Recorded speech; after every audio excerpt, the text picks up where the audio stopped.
here today for Mare Power Matters, and we're with Todd Graham. Obviously, you can't have a series talking about mares without talking about One More Spin.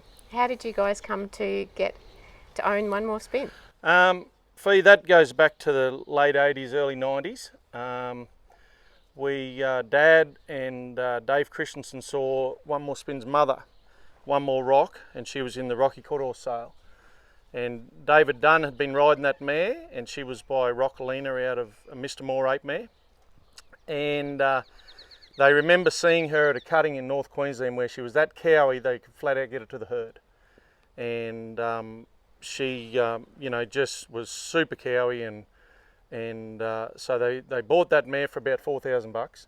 And we also had an association with Robert and Vanessa Woodward of Garrison Court Horses, and who owned Doc Spinifex, of course. And so naturally we bred One More Rock to Doc Spinifex a few times. And the first progeny was a mare called Spin and Rock that my family owned, and I won the 1995 Futurity on her. And then the following year was One More Spin, and then there was a couple of others later on, mare called Just One More, and a couple other full siblings to her. Didn't have a lot of luck on One More Spin at the Futurity. I think I won a round and back fenced in the next round. I was that nervous, and she was kind of that good that I didn't know what I had, so we didn't have a lot of luck there, but later in that year went on to win a couple other Futurities, and she was so quick, and to show as a Futurity horse, she was, back then for me it was pretty daunting. For sure. And I mean, obviously there's so many things that made her special between what you won and how cowy she was. Yep. What was it for you that made her that special? She was a bit of a freak. She was so cowy, but could move so quick, and her and her mother and a lot of her progeny, when they turn, they drop down. They don't pick you up through the turn. They drop down and get lower as they go, and that's kind of the hardest thing to sit on. And I just remember how cowy she was from day one. She would just lay on her belly and shake and, do whatever she could to block that cow.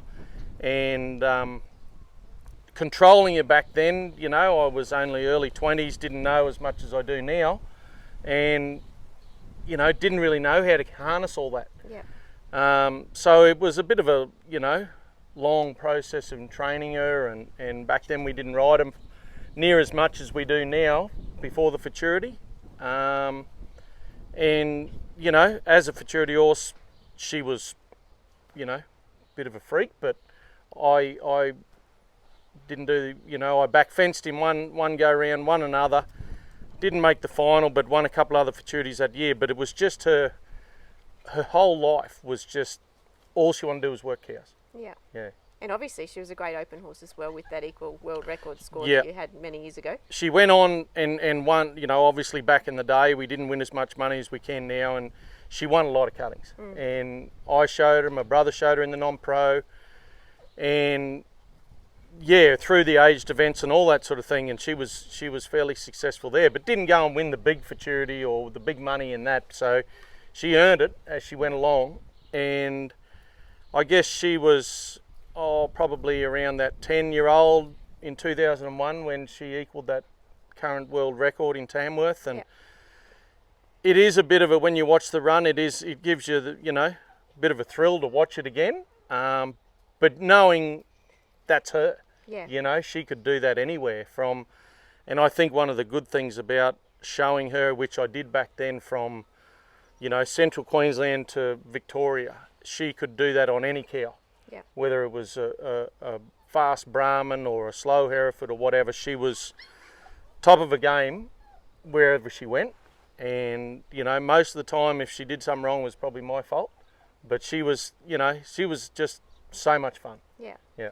And tricky question, but comparing her to the horses of today, how does it all differ? Still haven't ridden one as good. Yep.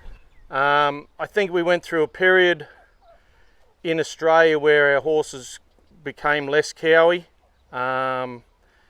that Spinifex line back then, they were, and of course a lot of them were bred out of Doccolina bred mares, so that was, there was just a great cross there that produced a real Cowy horse, you know, that really intense on a cow, and that's hard to get. We're starting to get it again now, because we're going back through those generations and bringing them back in. But we went through a period there before frozen semen in Australia, before we could breed to the best in the world. We were sort of restricted on what we could breed to. Yeah. You know, the whole time we bred one more, never bred it to a horse as good as her. Yep. And you know, we only bred it to Australian based horses because we couldn't do any frozen semen back then. That was just not around. So she was only bred to what was here. Yep.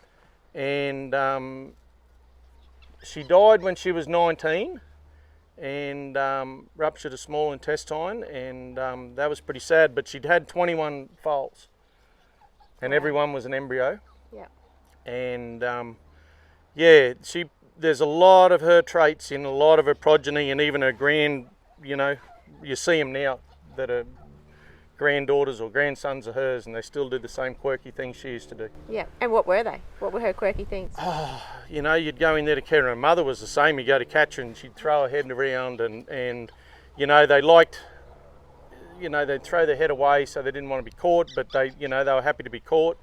But just you know, they liked their own space. Yep. They wanted to be matey, but if another horse got too close to them, they'd kick it. You know, she was just like, don't come near me, I'm kind of special. Yeah.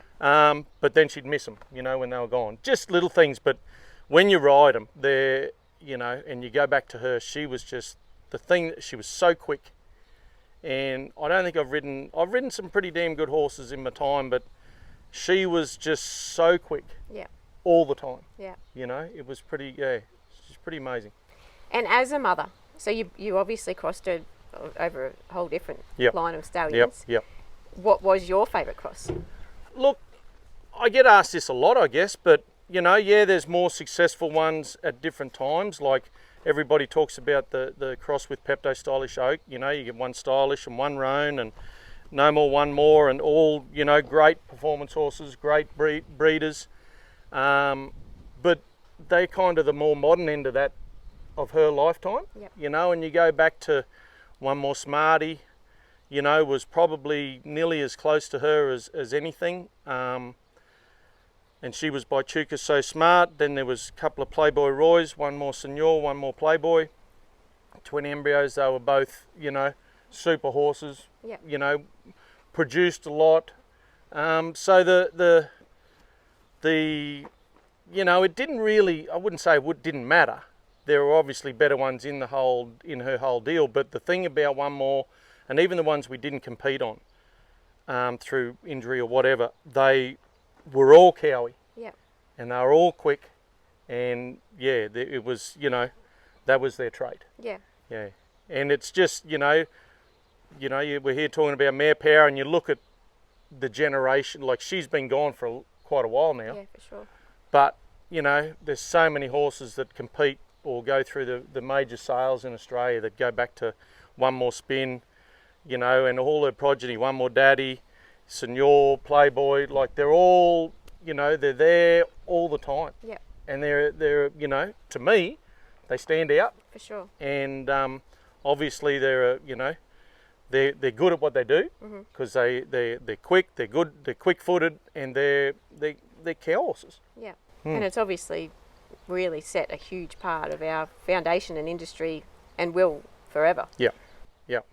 It's you know, it's a shame she died so early. You know, like she died just when the frozen semen was coming, and you know, if you had the chance to breed her to some of these superstar stallions in America now, like who knows what she would have bred. You know, it was, you know, she was kind of before her time a little bit. Yeah. But I mean, that's part of, you know, the generational thing of horses, and there's always those type of horses. But for her to stamp, you know, put her stamp through so many horses in cutting, camp drafting, you know, those 2 cow working fields is pretty amazing. It is. Yeah, it's pretty amazing for one little mare that, you know, she was just a homebred but was just so good. Yeah. Yeah. Yeah, no, that's amazing. Yeah. So talking about Mare Lines in today's world, what's dominant coming through? What's the fashion? I suppose it's hard the last few years with COVID. There hasn't been much around, but Yeah, look, it's you know, obviously the new stallions that we all get to breed to and we get to watch and all that sort of thing, they're all, you know, we're really starting to jump onto all those. But, you know, to be honest, when you start going back and looking at all the successful, or the ones that I personally like, yep. and you know, most of them are successful with a lot of different trainers in different fields, but you know, they go back to that Doc Spinifex. It's in there somewhere. Yep. It's in there, you know, 2 or 3 generations ago. So, and I tell you what, that makes these stallions look really good. Yeah. But there's that bottom side, you know, to all of it, and all the good ones have pretty much come out of good mothers. For sure. And, you know, and I'm going to say, like, back when Spinifex was around and we were riding a lot of them, he was probably one horse that could breed a champion out of any mare. For sure. You know, they didn't have to be, you know, super bred mare on the bottom side for him to produce a champion. But, you know, those mares that he did breed, you know, and are still showing up in progeny. Yeah. 2 or 3 generations back, and I think that's for Australia, that was a huge, and I mean, there's been huge influences in our game, you know, from way back when, 50, 60 years ago when they first came out. But he is one that is really, to me, is really dominant, and just keeps fronting up. And if you got one that goes back to there, well, you're in pretty good shape. Yeah. Yeah, and you can breed them to anything from your dual ray lines to your pepto lines to highbrow cats and all that sort of thing. Yep. And they're still there. They're still producing. Yep. So, and I think that genuine cowiness is a big thing that came from them, and it's still helping out now. Yeah. Excellent. Well, thanks for spending some time with us, and it was nice to know a lot more about One More Spin. Yep. And we look forward to seeing her grandbabies in the future. Yeah, that'd be good. Thanks, Pete. Thank you. Bye.